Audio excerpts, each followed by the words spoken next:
So for those who were here last week, we began to discuss the lesson of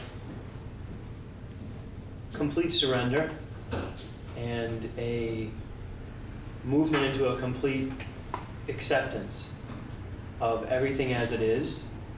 And this allows us to be in a space of unconditional love and with life and in love with life on a regular basis. We also started to touch on the concept and truth of there is, at a certain point, varying degrees, and at one point, a complete lack of free will in terms of your evolution of consciousness. That you will have an illusion of choice to a certain degree, and as you become more conscious, the illusion of choice will become less, and at some point, there will be no choice. The interesting part of the evolution of consciousness is neither the beginning nor the end, it's all the spaces in between. Now, as someone who I feel has been chosen to be a teacher of these truths, it only serves me to tell you that the way you navigate the space in between absolute unconsciousness and complete enlightenment is by using what we call our intuition. Now, one of the only reasons that these teachings are even able to be taught to us all at this point is because we are ready to embrace a much higher level of intuition.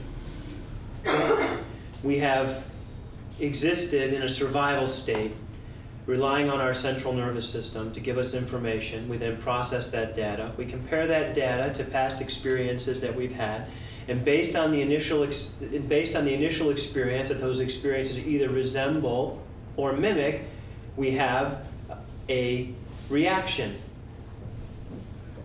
And based on that reaction, we have emotions, and based on those emotions, we decide whether we want to go through that situation, whether we want to run away from it, whether we want to avoid it, or whether we want to embrace it. This is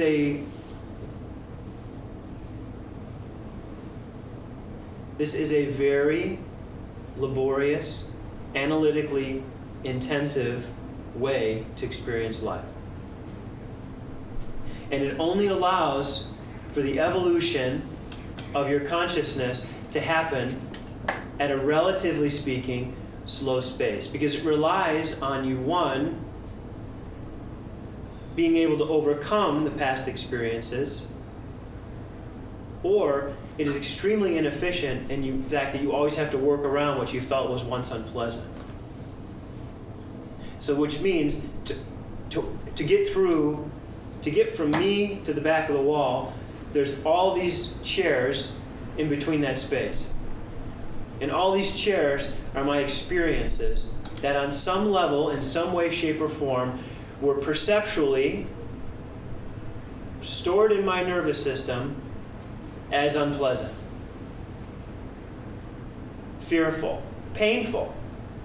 And so in moving from this space to that space, I am forced, when I'm locked into perception, to work around all these chairs to get to that back wall. Instead of when you are approaching life intuitively, none of these chairs even exist.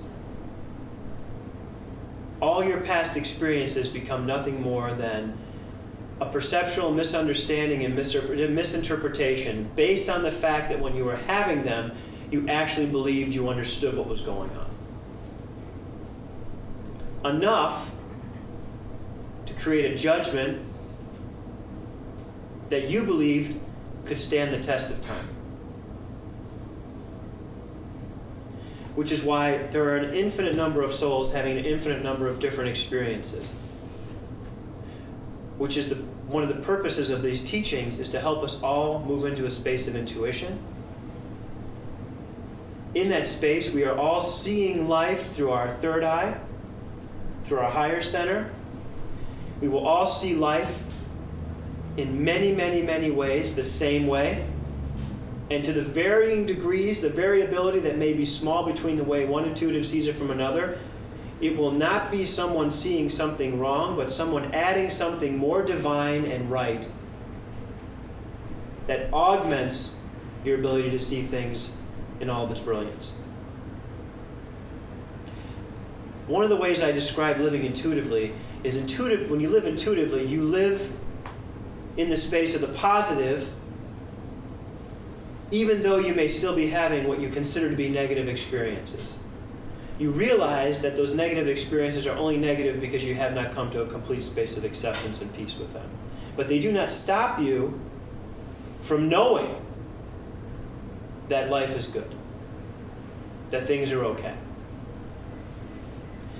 In that space of fundamental okayness or positivity with the experience of life, it then opens you up to see so many different experiences as positive. And at some point, I may add, and I'm blessed to be in this space, I see, relatively speaking, all experiences as positive.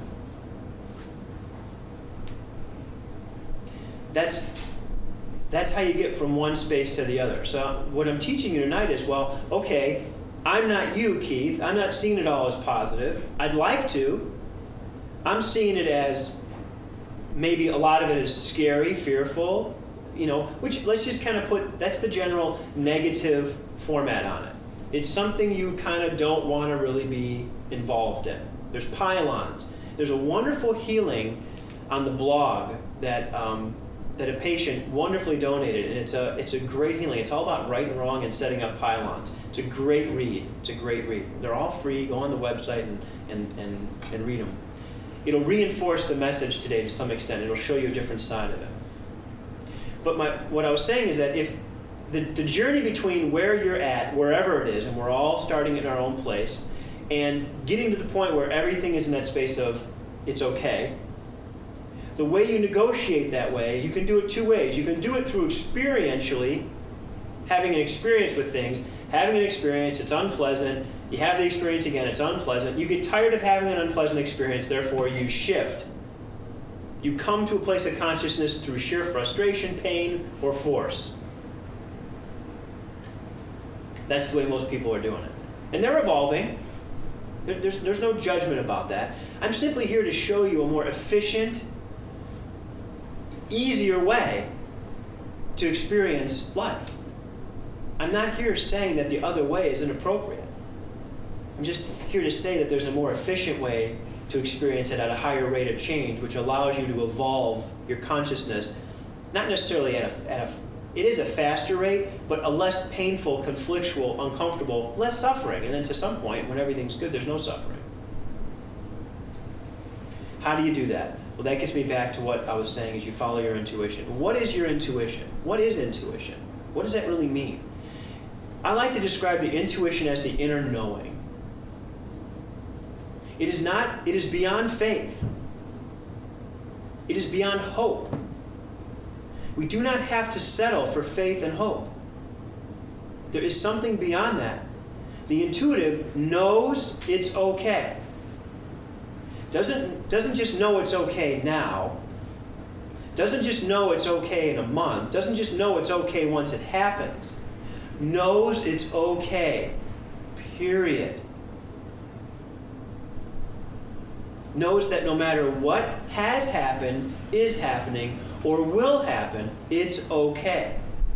That there was an order and a purpose in every event that you have experienced in this life or others, or one you will.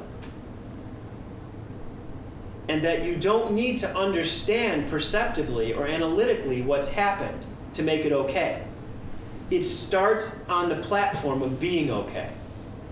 This is the biggest amount of work that I do with all of you and those who come to see me. Getting you to that point where you can get your hands around the fact that your entire life experience was okay.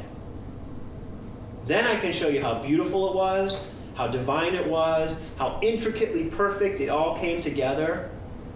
But the first step for all of you is getting to that platform. And that's why I wanted to talk about that tonight. And how do you get to that platform where your experience becomes okay?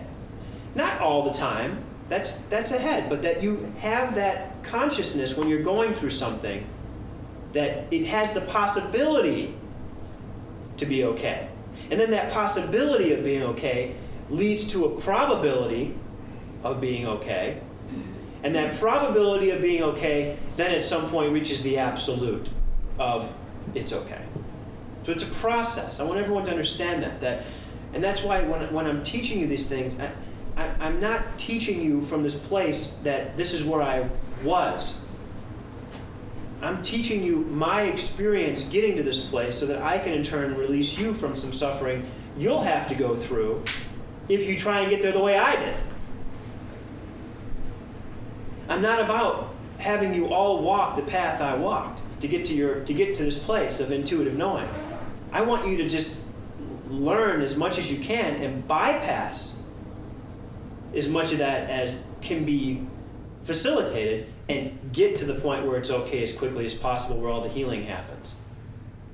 Many people think that the healing happens because you understand what happened in your life, okay? That's the old mentality. Let's just be healed. Let's just let life be okay. Then if we want to reflect, we can do so from that space of peace. At that point, though, our well-being, our consciousness is not dependent on our ability to understand our lives. Our consciousness is then free to evolve based on the fact that it is in a space that is okay and safe. And eternally so.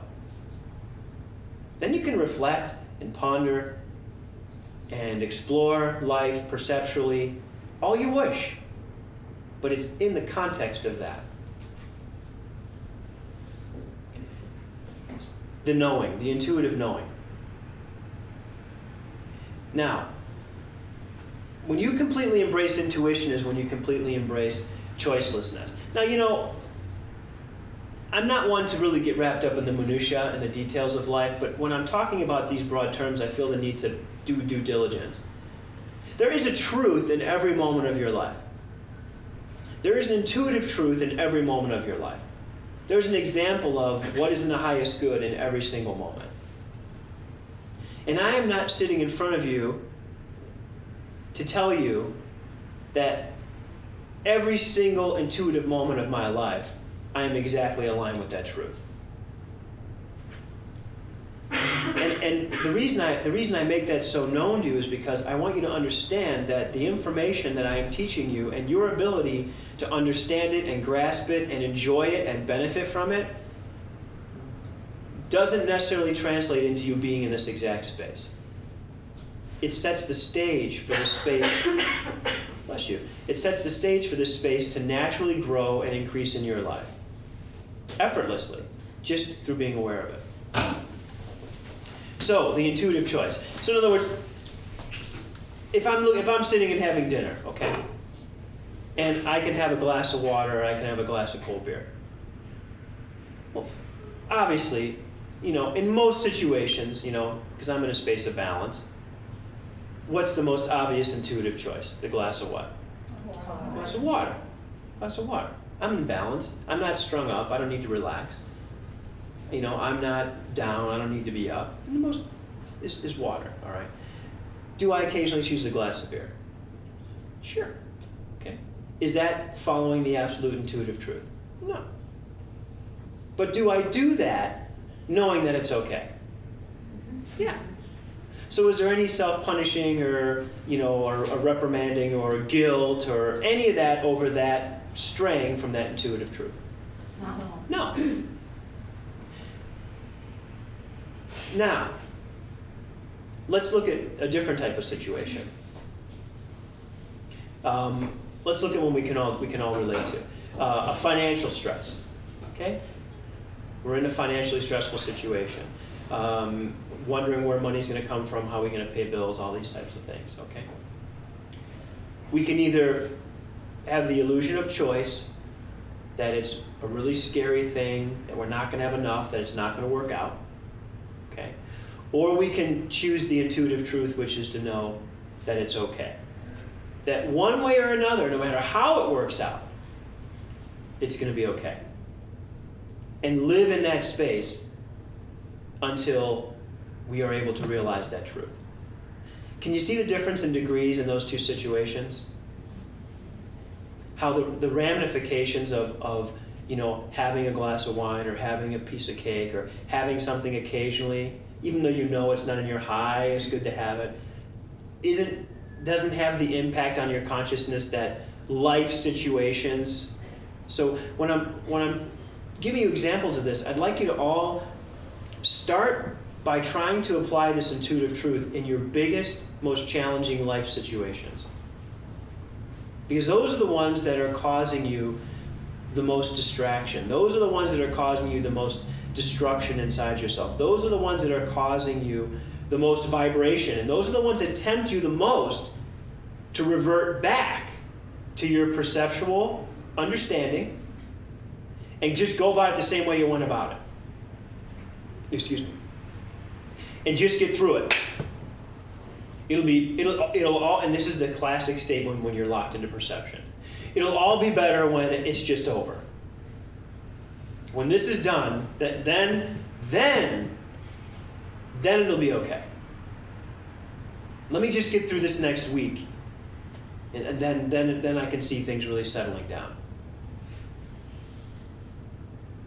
Those are the Lulus you just gotta stay intuitive on.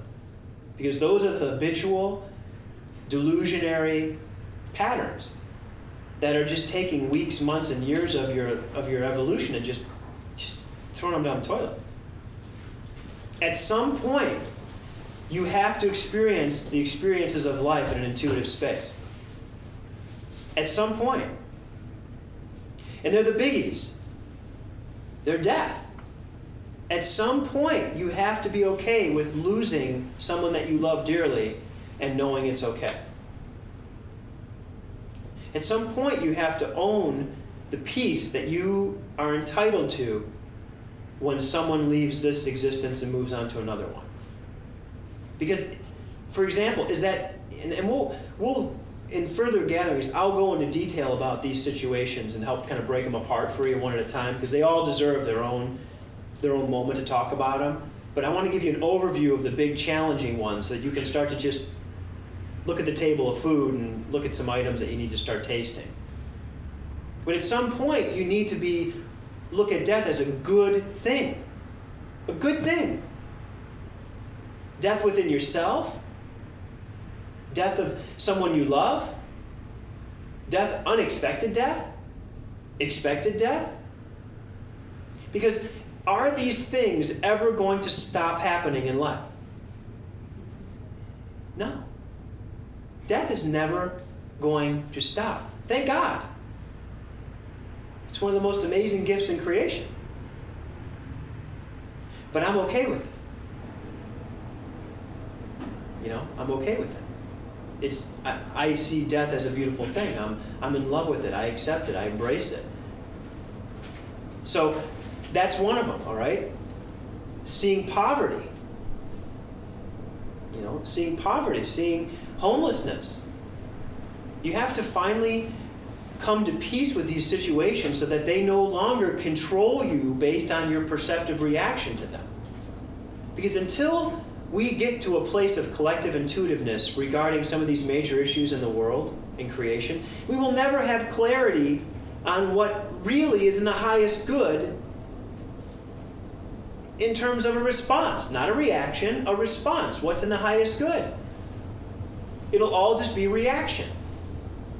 And if you really look at the world and you look at our efforts to help these major issues, which we call major issues, major pylons, major chairs between us and the back of the room, okay? We've made some ground, but relatively speaking, we were more at peace, relatively speaking, with something dying when we were unevolved. We were more accepting of death when we were getting torn apart by a tiger, because we were accepting of it. It was a part of life. As we become detached from nature and detached from the nature of things, and insulated ourselves from what really is going on, we've become more resistant to accepting the truth about it. So you have to re-inoculate yourself with these situations. And they don't have to happen in your life. If they happen in your life, that's wonderful. It's a great opportunity. But when I have, in the past, had an issue with something that wasn't resonating, I just visualize it. And I go through it in my mind. One of them I'll share. I have two little boys. One who's a very wise, thoughtful, aware soul, and one who's a complete daredevil, who repetitively runs out into the street, rides his bike into the street, jumping off of things, And I was, for a short period of time, finding myself tormented by the fact that he was going to get hit by a car. So I decided that I didn't want that perception or reaction to control me. So I just stopped and visualized it. I visualized my son getting hit by a car. I visualized me seeing it. I visualized me holding him. I visualized him dying in my arms. I wept. I felt the sickness inside of me. I felt the loss. I let myself just harmonize to it and go, okay. And as terrible as that experience was to go through, at the end of that experience, who was still alive? Me. And what did I still have to be alive with? Life. So at a certain point, when you realize that your existence in life is going to continue infinitely, eternally, you start to see the benefit of what I'm saying, don't you? You want to be at peace with every possible experience. You want to know that it's good. Even though it doesn't feel good, you want to know that it's good. That you don't have to understand why it's good. That if it happened, it's good. You may say, well, that sounds like you're just rationalizing things that aren't good. No, I'm honest with the fact that once something's happened, what good does it serve for me to see it as not good? Because as soon as I see it as not good, I've set up a pylon. And then the next time that happens, how am I going to see it as what? Not good. And as we've all lived, as long as we've all lived, your room becomes full of what? Pylons, chairs. And at some point, it becomes so darn frustrating to try and live walking through all these chairs. That's when I got to the point and said, okay, I have no idea what's going on. Show me how this works. This isn't the way to live life. I surrender this way. It's not functional. It's not efficient. It doesn't work. Well, I don't want to go through this process anymore. And as I began to see things more intuitively, all of a sudden the chairs weren't even there. And now I can move from one place to another very easily. And if for some reason there is a resistance in me moving in a certain direction now, or I'm involved in a situation and it's not happening, I don't try and make it happen. Because I know that I'm not seeing it as a bad situation. I'm seeing everything in life as good. So if something isn't happening, I just accept that it's not meant to happen. The river's going to go that way instead of that way. As well, one of the many benefits of living in this space of intuitive balance is that you're open to the truth and to following the truth, which means you're not about being in denial anymore. You're not about holding on to what you want to hold on to. You're not about it being what you want it to be about.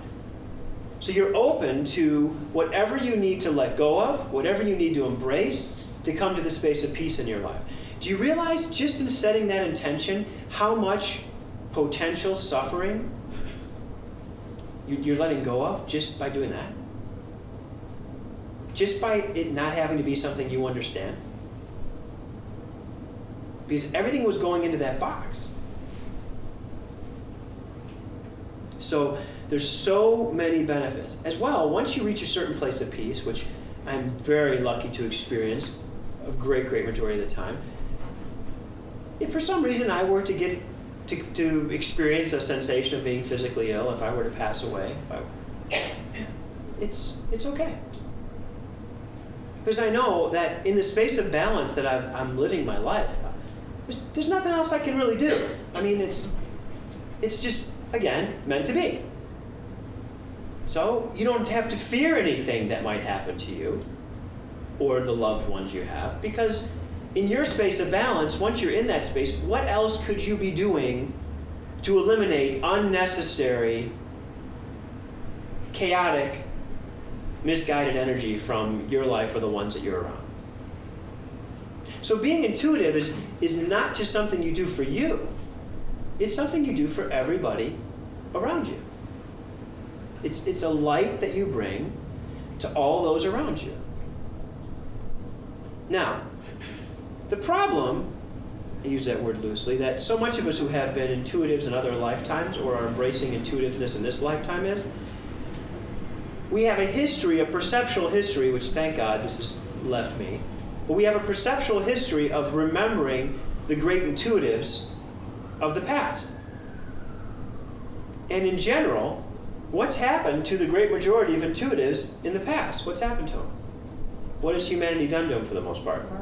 Oh yeah, burn them at the stake. You know, all that fun stuff. Because they couldn't accept it. They couldn't accept what they didn't understand.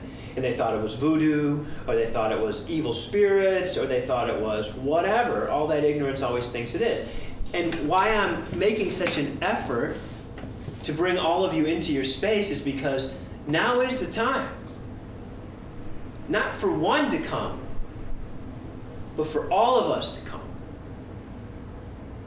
We've never unified and done it as a group. We've always tried to do it one at a time.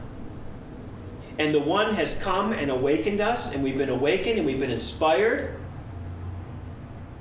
And then something has happened to that one, and we've all scattered. And our perceptions overtook us. And the fear of losing our own life, or the life of our family, children, stopped us. That perception stopped us. Which is why I'm having you work on these most vibrating perceptions in you, so that when you're faced with the possibility of one of those perceptual outcomes happening, you can stay in your intuition, stay in your truth, hold the light, and not walk in fear. Because at some point, you won't have that choice. At some point, you'll be conscious enough that you will not have that unconscious choice to walk away. And I think if you're here now, you're already pretty much there. You're already pretty much there. This is something more than just a curiosity. If you've known me for as long as you've known me, and you've seen the evolution of my consciousness, and yours has evolved with me, and you're ready to start not being treated by me, but to really learn what I've applied in my life to aspire to the level of consciousness I have, and you either have that and want to enrich it or would like to have it, then you're already there. You can't shut it off anymore. You know things you don't know. You hear things that you can't understand, but you know they're right. You cannot continue to believe in coincidence and random occurrence in your life. You cannot continue to see this as the reason we're here. You cannot continue to see us all as separate from the field of life or separate from each other. Do all these things kind of sound in common with most of you that are sitting here? We cannot be unified, and with all due respect, anyone who has these belief systems, I am not bringing them down. I am simply putting them in a bigger context.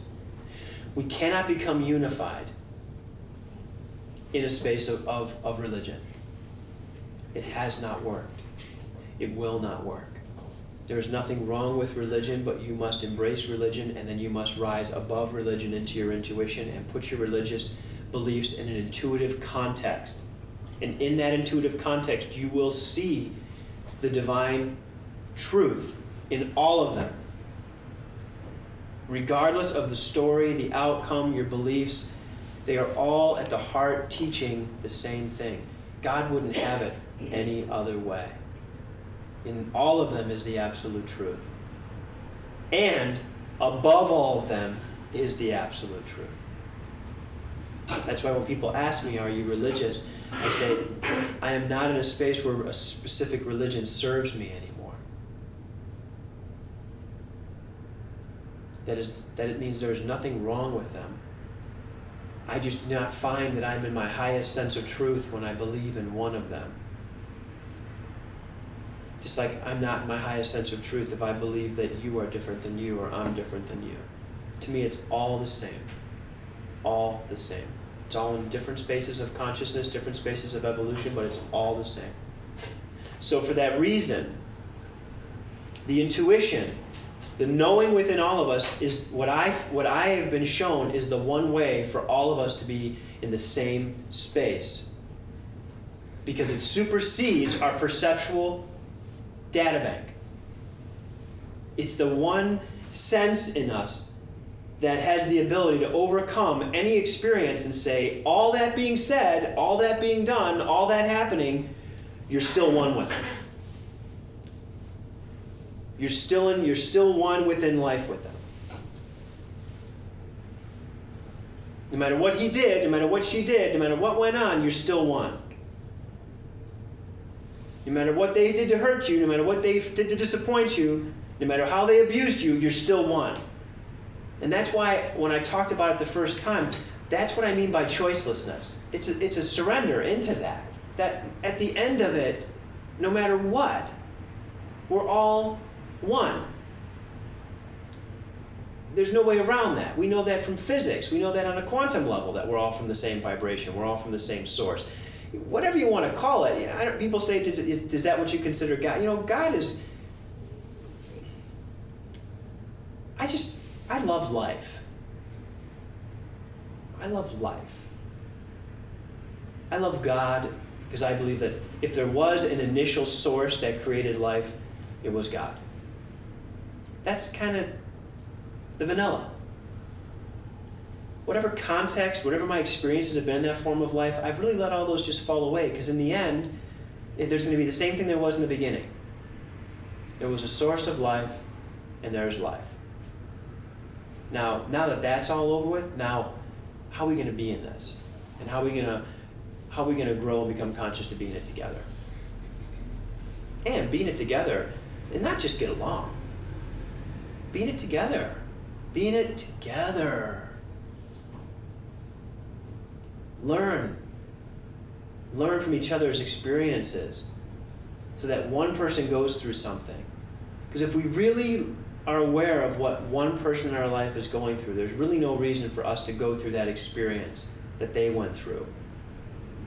Unless we really are meant to go through it. And I'm telling you, from what I've become aware of, there's a lot of experiences happening that they're just not necessary. They're necessary, don't get me wrong. I know it sounds like I'm saying the same thing backwards. They're necessary because of the level of consciousness. But if the level of consciousness increases, they're not necessary.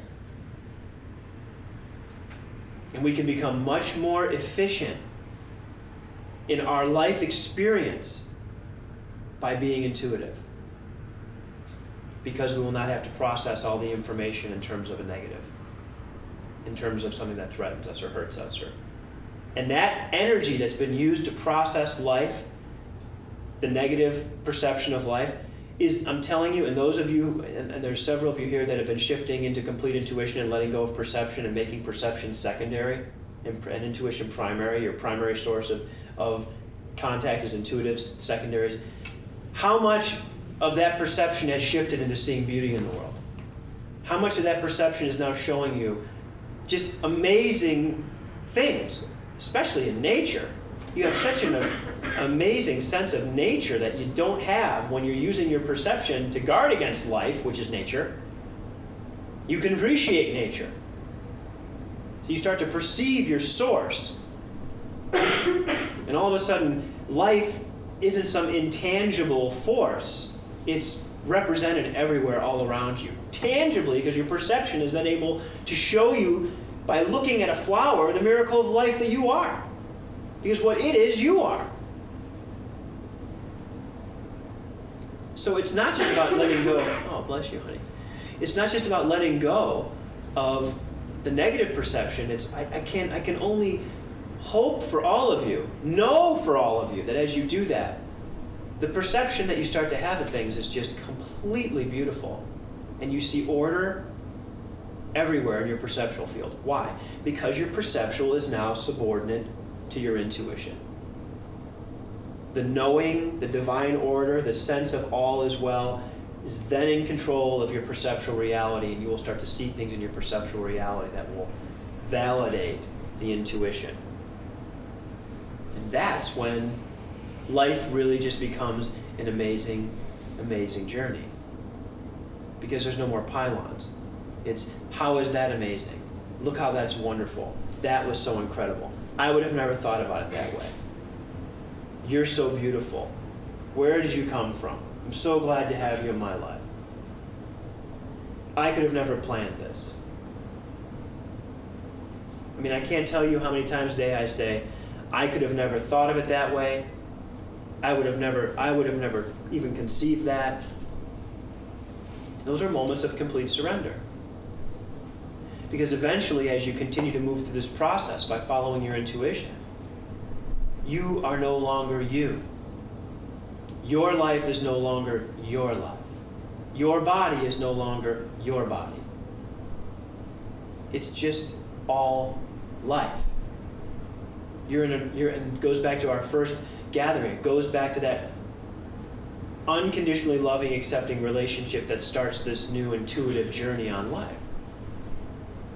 And eventually, the reactions go away, and you're able to be in a space with death and be loving and be peaceful and be accepting instead of being sad and grieving. And there's nothing wrong with being sad and grieving, but haven't we all done that enough? Don't we all know how to be sad and grieving over death? Don't we all know well enough how to be afraid and fearful over money or loss or health issues? Haven't we all practiced that enough? I think we have. And that's why I'm just showing you a more efficient, honest, accepting way to just experience life and start to experience it in a state of being, not in a state of feeling. And as we move through these gatherings, can I share more with you?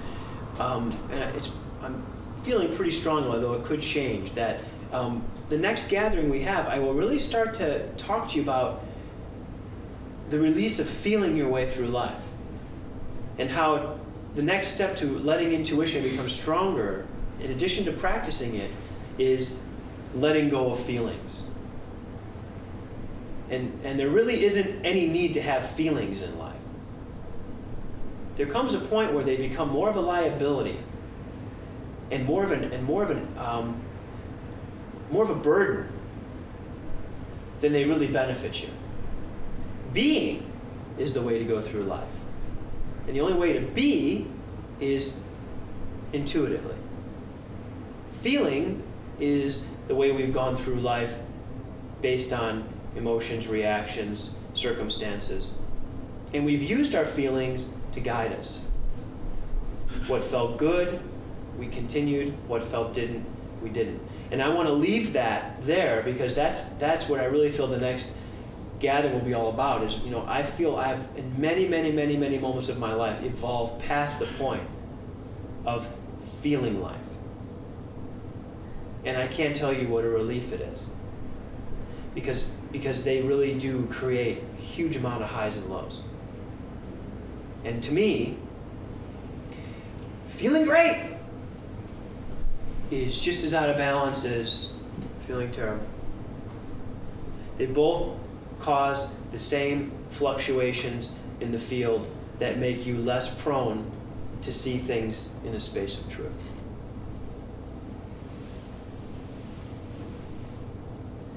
And I know it's and I know Aaliyah back there, I know it's a weird thing to go through that moment where you're letting go of him, isn't it?